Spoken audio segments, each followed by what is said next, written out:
State Bank of இந்தியாவில் ஊதிய கணக்கு வைத்திருப்பவர்களுக்கு முக்கியமான செய்தி. ஊதிய கணக்கு வைத்திருப்பவர்களுக்கு பாரத ஸ்டேட் வங்கியும் இன்சூரன்ஸ் கம்பெனியும் இணைந்து 1 கோடி ரூபாய்க்கு விபத்து காப்பீட்டு தொகை வழங்குகிறது. இதில் பயன்பெற்ற பயனாளி ஒருவர் State Bank of India Usilampatti கிளையில் 1 கோடி ரூபாய் முத்துலட்சுமி என்பவர் இந்த மாதம் பெற்றார்.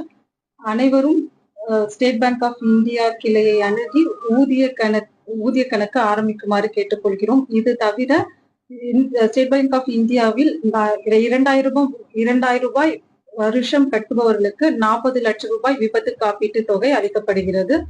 அனைவரும் இந்த திட்டத்தில் சேர்ந்து பயன் பெறுமாறு கேட்டுக்கொள்கிறோம். நன்றி.